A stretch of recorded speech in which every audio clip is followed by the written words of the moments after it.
Hello guys, we're back with another video. और इसमें हम डिस्कस करेंगे हमारी एक बुक सेक्सुअलनेस जिसको लिखा है अक्षय खन्ना ने, उसका इंट्रोडक्शन। तो बेसिकली पहले हम जान लेते हैं अक्षय खन्ना के बारे में।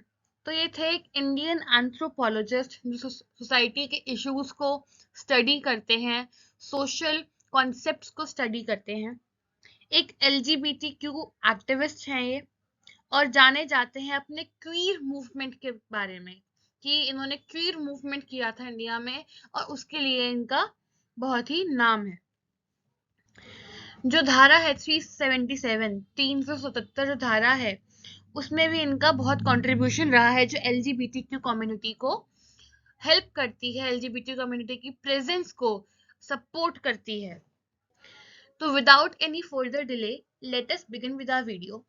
And before beginning, do not forget to subscribe and hit the bell icon for more content and for more videos. And it would be grateful if you'll subscribe. So, the first point here is overview of the book. तो introduction में सबसे पहले book का overview दिया जाता है।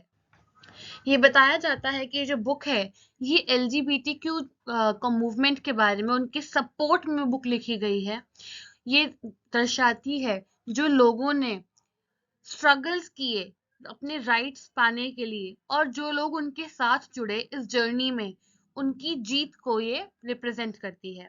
हमारे जो ऑथर हैं अक्षय खन्ना, ये भी एक एक्टिविस्ट है एलजीबीटीक्यू कम्युनिटी के लिए, और इन्होंने भी 2005 से लेके 2007 तक के सालों में बहुत ही अच्छे कॉन्ट्रीब्यूशंस दिए, बहुत ही एक्टिव पार्टिसिपेंट रहे ये इस मूवमेंट में। और इन्होंने 377 जो हमारा आर्टिकल था, उसके अगेंस्ट इन्होंने बहुत ज्यादा स्ट्रगल किए। और एलजीबीटीक्यू जो के लिए राइट्स हैं, ये हर स्टेट में लड़े जाते हैं, हर स्टेट में स्ट्रगल चल रहा था। पर हमारे जो ऑथर हैं उन्होंने ये जो अपना कंट्रीब्यूशन है ये दिल्ली के स्टेट में दिया। Next is field work and experiences. यहाँ बात की जाती है कि जो हमारे ऑथर हैं वो खुद सिर्फ इस बारे में लिख नहीं रहे थे, बल्कि सामने आके इसके लिए लड़ भी रहे थे, इसके लिए स्ट्रगल भी कर रहे थे। और जो एलजीबीटीक्यू कम्युनिटी है, जो ये सब चीजें जो डिस्क्रिमिनेशन फेस करते हैं, ये उनकी जगह पर खड़े होके उनके एक्सपीरियंस से लिखते हैं, क्योंकि ये रिसर्चर हैं। ही वेयर मल्टीपल हैट्स। क्यों? ये दूसरों की पोजीशन में खड़े होकर देखना चाहते हैं कि वो कैसे फील करते होंगे, सो दैट वो एक पर्सनल कनेक्शन बना के उसके बारे में ट्रूली रिसर्च कर सके।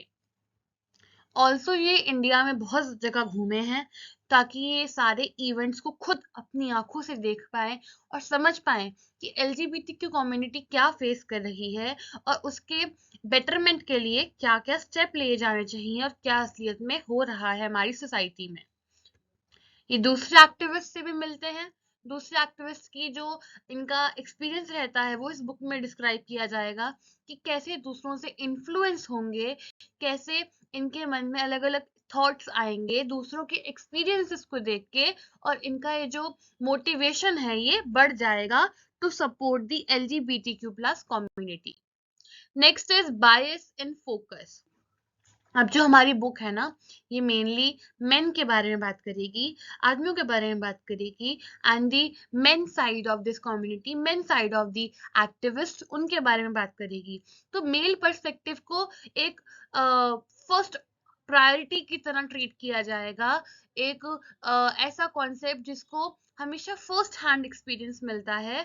तो वही यहाँ पे मेल पर्सपेक्टिव के साथ हो रहा है इस बुक के अंदर। तो यहीं पे ऑथर भी मोनोपोलोजाइज करते हैं इस बुक में, क्योंकि वो फीमेल सेक्सुअलिटी की तरफ इतना ध्यान नहीं दे पाए। ये दिखाते हैं कि चाहे कोई बोले या ना बोले, माने या ना माने, लिखे या ना लिखे, there is bias in the society, there is still bias in the society, and there will be bias in the society till we do not take initiative on our own on the individual basis.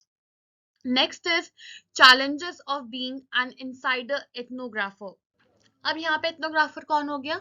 एक ऐसा इंसान जो activist भी है, यानी कि एक चीज के लिए लड़ भी रहा है, और दूसरी पर्सपेक्टिव में उसी चीज के बारे में रिसर्च भी कर रहा है।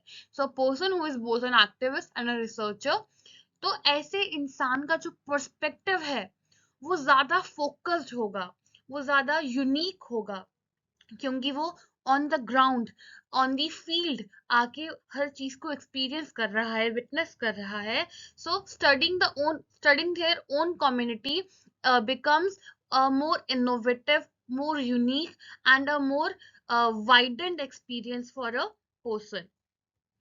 ये एक लिमिटेशन नहीं है, अपॉर्चुनिटी यहाँ पे लिखा भी है जैसे, क्योंकि एज एन आउटसाइडर आप कुछ चीजों को मिस कर सकते हो, क्योंकि आप उसको सिर्फ ऊपरी परत से पढ़ रहे होगे, दूसरों के कामों को पढ़ रहे होगे। पर being an insider ethnographer, being an insider, उनको पता है as a person who is an activist for the LGBTQ plus community कि वो कैसा फील कर रहे हैं, कि उनके साथ क्या हो रहा है। So it is an opportunity rather than being a limitation. बात करते हैं द क्वीर मूवमेंट की। तो बेसिकली इन लॉज के अगेंस्ट लड़ना, जो होमोसेक्सुअलिटी को बैन करती है और उसको ऐसा क्राइम देखती है, जो कि सेक्शन 377 था, इसके अगेंस्ट जो इन्होंने स्ट्रगल किया और सोशल जो स्टिग्मास थे उस उनके अगेंस्ट जो इनका उनके अगेंस्ट इनकी फाइट थी, उसी को क्वीर मूवमेंट का नाम दिया गया है।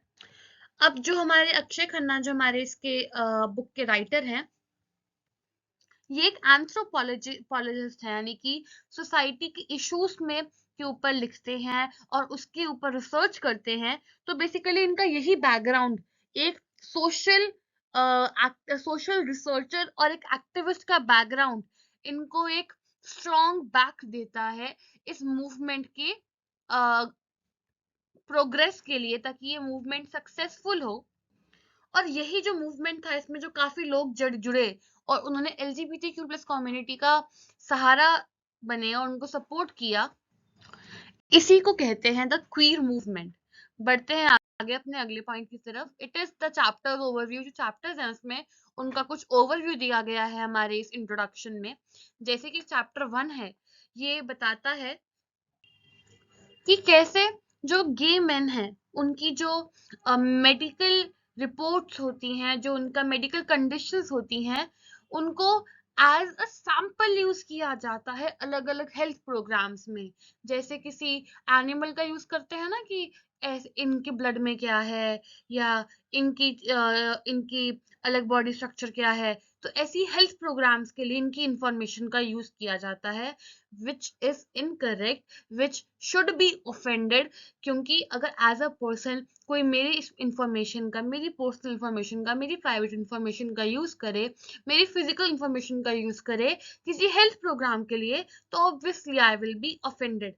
सिमिलरली चैप्टर 1 शो करता है कि कैसे गे मेन के साथ ये डिस्क्रिमिनेशन होता है और वो कुछ नहीं कर पाते, rather than just being the prey. Chapter 2 क्या है हमारा, ये दिखाता है कि जो एलजीबीटीक्यू प्लस कम्युनिटी के जो लोग हैं वो कैसे वायलेंस फेस करते हैं, उनको कोई भी मारता है, कैसे कैसे उनके साथ वायलेंस होता है। और यही वायलेंस उनके लिए एक तरीके का फ्यूल बन गया है, एक तरीके का उनका बैक सपोर्ट बन गया है, ताकि वो अपने राइट्स के लिए आगे आके लड़े। कि कैसे वायलेंस के बाद उनके अंदर ये टफ टाइम के बाद एक तरीके का जोश आ गया है, एक तरीके की उनके अंदर पावर आ गई है कि वो आके इन एक्सपीरियंसेस से अपने लिए लड़ी। चैप्टर 3 हमारा बताता है सेक्शन 377 के बारे में। मुझे सेक्शन 377 वो है जो होमोसेक्सुअलिटी को, यानी कि सेम जेंडर में मैरिज या सेम जेंडर में एनी रिलेशन को क्रिमिनलाइज करता है, एज अ क्राइम देखता है। तो चैप्टर 3 इसी सेक्शन के ऊपर है कि कैसे ये एक कोई भी होमोसेक्सुअलिटी है, ये एक क्राइम नहीं है, और इसको कैसे क्रिमिनलाइज कर दिया गया है, और इसके अगेंस्ट लोगों ने कैसे एक्टिविज्म किया, कैसे लोगों ने फाइट करी, स्ट्रगल करा। और अब at present section 377 is removed and homosexuality is no longer a crime according to the constitution.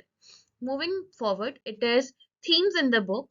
The book discusses the impact of laws on LGBTQ plus individuals and introduces concepts like bioavailability.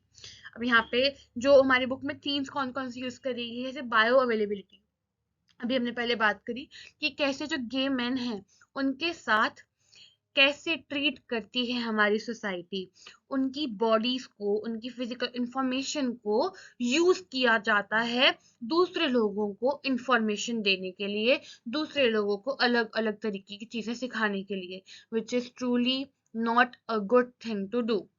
Second point here is, ये western culture और Indian culture का एक इंटरट्विन करके हमें दिखाती है ये book कि कैसे जो वेस्टर्न व्यूज हैं उसने इंडियन कल्चर को कैसे अफेक्ट करा है, और हम फ्रेंडशिप्स और रिलेशनशिप्स को कैसे मिंगल कर देते हैं आपस में, और कैसे चीजों को मिस इंटरप्रेट करते हैं। थर्ड पॉइंट हियर इज, ये जो टर्म है सेक्सुअलनेस यहाँ पे इसलिए यूज की गई है ताकि हम कोई वेस्टर्न कॉन्सेप्ट यूज ना करें, कोई वेस्टर्न टर्म का यूज ना करें, और हमारी इस जो हमारा जो कॉन्सेप्ट है एलजीबीटीक्यू प्लस कम्युनिटी के साथ डिस्क्रिमिनेशन का, सेक्सुअलिटी का, ये जो हमारे पास कॉन्सेप्ट है, एक तरीके का स्ट्रगल है, इसको हम एक इंडियन कंटेक्स्ट में समझें। इसीलिए यहाँ पे the term sexualness is use instead of any other western term और वेस्टर्न कॉन्सेप्ट। अब कंक्लूजन में यहाँ पे हमारी जो बुक है ये एलजीबीटीक्यू प्लस कम्युनिटी के स्ट्रगल्स को दिखाता है इंडिया में, और साथ ही साथ क्योंकि हमारे जो अक्षय खन्ना राइटर थे ये एक ऐसे पर्सन थे जो एक्टिविस्ट थे, यानी कि ऑन द फील्ड जाते थे, तो इसलिए इनका एक 1-to-1 एक्सपीरियंस रहा है उन लोगों के साथ, इसलिए वो पर्सनल एक्सपीरियंसेस को भी दिखाते हैं। और बेसिकली जो बुक है हमारी ये दिखाती है बायसेस को, कि कैसे गे मेन के बारे में बताया गया है, but the gay women are not presented in this book, are not they are not written about. So, and the fight for rights, exploring themes like legal impact, western influence and unique aspects of Indian sexuality, the same thing that we just did, कि कैसे ये जो western society का influence है हमारे Indian culture पे, और हमें as a person Indian culture को फॉलो करते हुए इंडियन कॉन्सेप्ट ही निकालने हैं, जैसे कि the term of sexualness. Thank you guys. Do not forget to subscribe before you leave. Comment down if you have any doubts, and thank you.